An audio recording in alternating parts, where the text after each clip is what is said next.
A few days ago, the world woke up to shocking news. After weeks of threats from Donald Trump and open defiance by Nicolás Maduro, everything suddenly changed.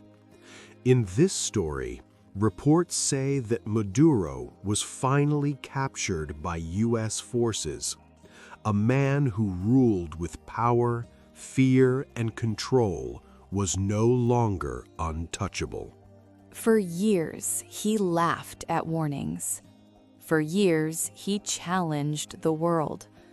But this time, the story took a different turn.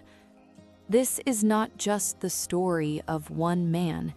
It is the story of power, pride, and a country pushed to the edge.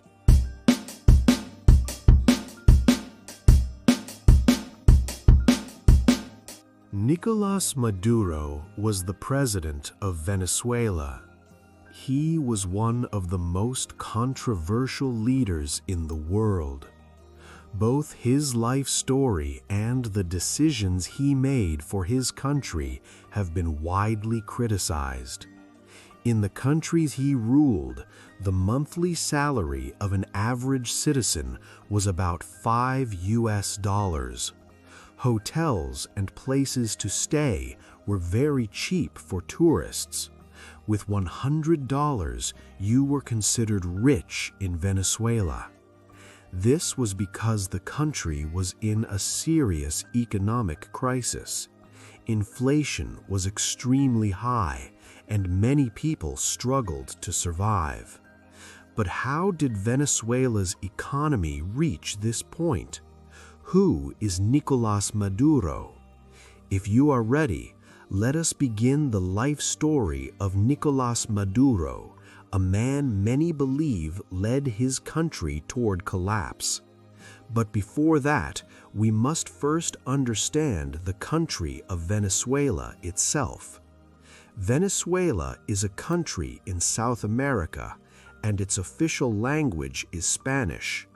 The country is about 912,000 square kilometers in size. It has one of the largest oil reserves in the world. At one time, Venezuela was the richest country in South America. Other countries admired Venezuela for its democratic system. In 1522, Spain occupied Venezuela and made it a colony. In 1811, Venezuela declared independence and became one of the Spanish-American countries. In 1999, Hugo Chavez came to power. From 1999 until 2013, Venezuela experienced what many call its golden years. Chavez was a charismatic leader, and many people loved him. In the 1990s, he appeared on television programs. He said the government had failed to create economic equality. This idea made poor people support him, and it helped him gain power. Chavez managed the country's oil resources very well. In 2004, after a sudden rise in global oil prices, Venezuela earned billions of dollars. Hugo Chavez used this money for social programs. Education and healthcare services improved. The government invested in public institutions. As a result, the poverty rate was reduced by almost half. In 2013, Chavez died after 2 years of fighting cancer. After his death, Nicolás Maduro, who was known as Chávez's successor, came to power. The system Chavez had built depended heavily on high oil prices. As long as oil prices were high, people in Venezuela lived better lives. But in 2013, oil prices suddenly fell sharply. Maduro became confused and unprepared for the economic crisis. This is where the story of Nicolás Maduro's rise to power truly begins. But before continuing, we must go back and look at Maduro's early life. According to official records, Nicolás Maduro never finished high school. For many years, he worked as a bus driver. During that time, he was an unofficial representative of bus drivers in a union connected to a company called Metro de Caracas. Maduro's relationship with Hugo Chavez goes back to a kidnapping incident in 1979. After that event, the two men became close friends. Even before Maduro became vice president, many people said that he would be the next leader after Chavez. When Chavez went to Cuba for cancer treatment, he left the management of the country to Maduro. Maduro remained in power as vice president until the 2015 elections. After those elections, Maduro became president with 50.60% of the total votes, winning by a very small margin. Some people believe this election was manipulated. They say the vote was not fair. So what did Maduro do that made many people believe the election was rigged? As I mentioned earlier, in late 2013 and even early 2014, after oil prices fell, food became very hard to find in Venezuela. Nicolás Maduro deliberately limited supplies. He said he did not want powerful and wealthy people to take all the resources and sell products to citizens at very high prices. People in Venezuela waited in long lines to buy food. Many stores were open only 2 days a week. After waiting for hours, people often saw empty shelves. They returned home with nothing. Maduro's plan had the opposite effect. People turned to the black market, but products in the black market were not cheap either. High demand always means higher prices. From January 2016 onward, about 87% of the population did not earn enough money to buy basic food. According to a study in 2016, 84% of Venezuelans wanted Maduro to resign. So the big question is this: how did Maduro remain in power even when most people wanted him gone? When Nicolás Maduro came to power in 2015, 2/3 of the parliament members voted to remove him from office. But former President Hugo Chavez had already passed a law. This law allowed the president to change laws at any time, almost like a king or a dictator. Using this power, Maduro created a new Supreme Court. He filled this court with his friends, relatives, his wife's son, and people he trusted. In 2016, this Supreme Court was given more power than the parliament. This decision became a major reason for nationwide protests in Venezuela. Soon, the people of Venezuela learned that protesting against Maduro had a high cost. Maduro wanted to secure his position. In 2017, he held new parliamentary elections. But these elections were rigged. Anyone who was not loyal to Maduro was blocked from entering parliament. As a result, Maduro became the most powerful person in Venezuela.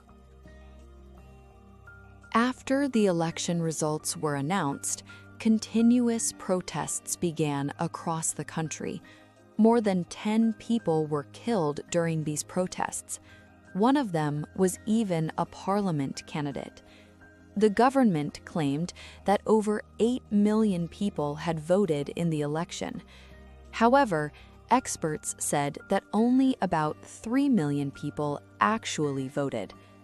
With this claim, Nicolás Maduro tried to show that people had taken part in the election.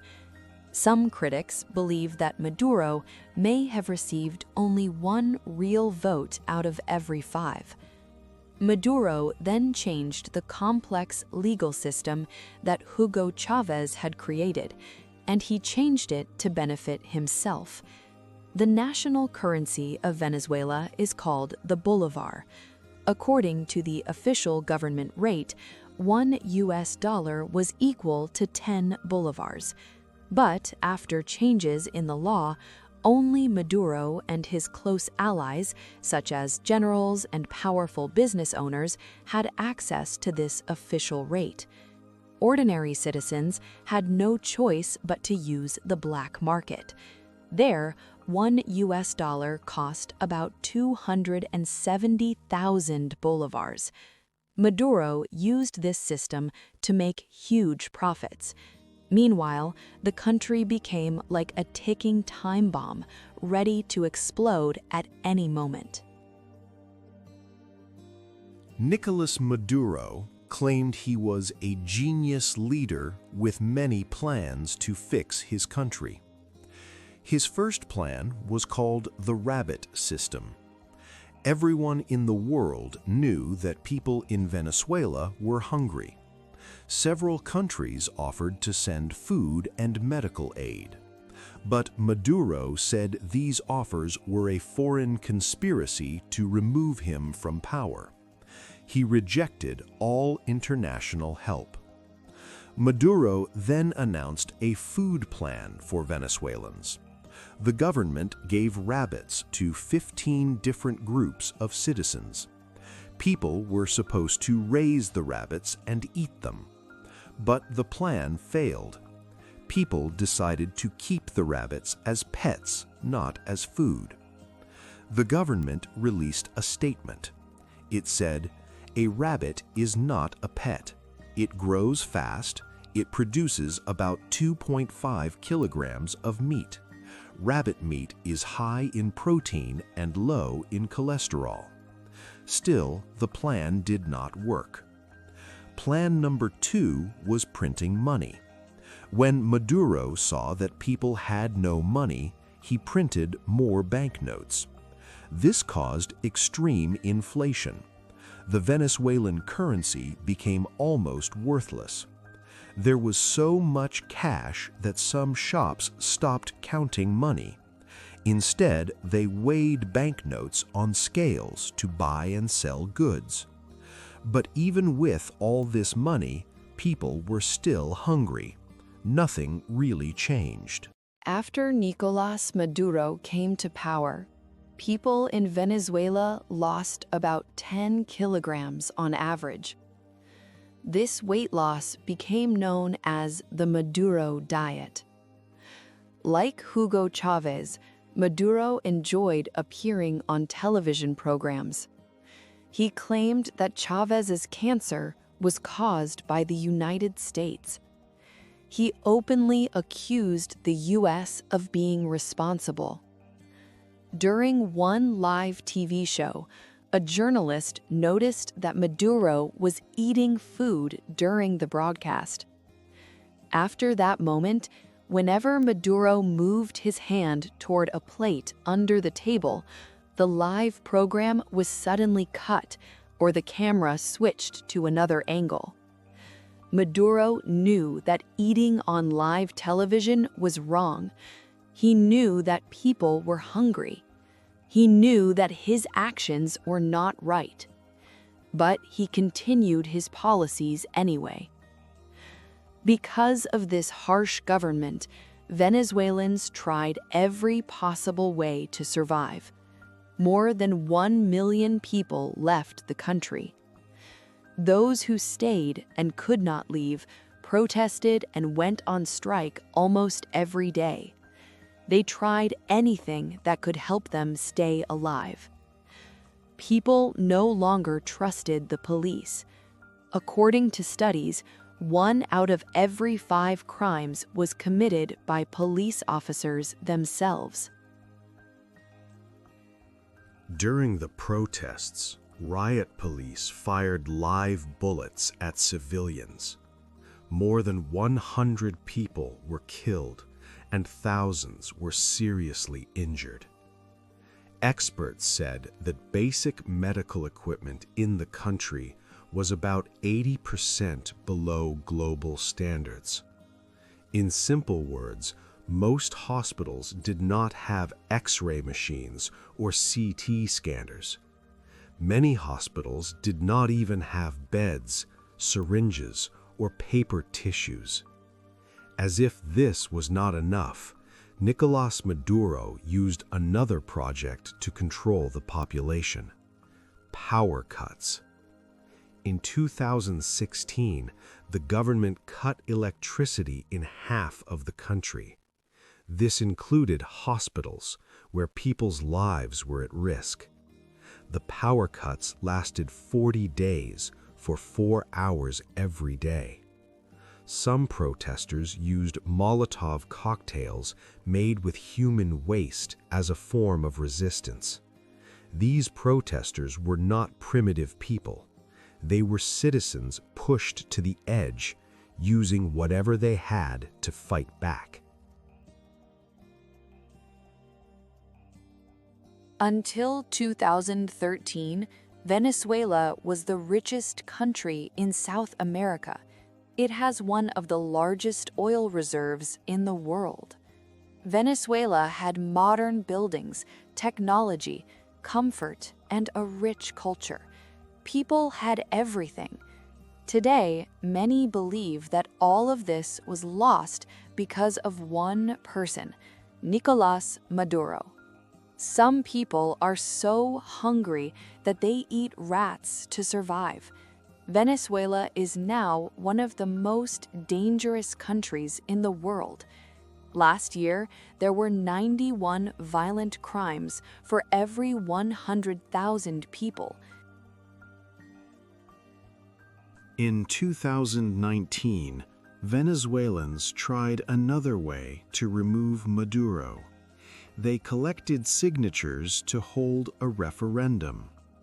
The people collected enough signatures for the vote, but the National Electoral Council, the organization that runs elections, kept delaying the referendum. Even today, this vote has not taken place. Venezuela now has the highest inflation rate in the world. Since Maduro came to power, inflation has risen to about 200,000%. Experts believe that by the end of the year, inflation could reach 1,000,000%. And now the dictator has been arrested and is waiting for trial. A man who ruled through fear and control is finally facing justice. But one question remains: how long will it take for Venezuela to return to its golden days? Weeks, years, or even decades?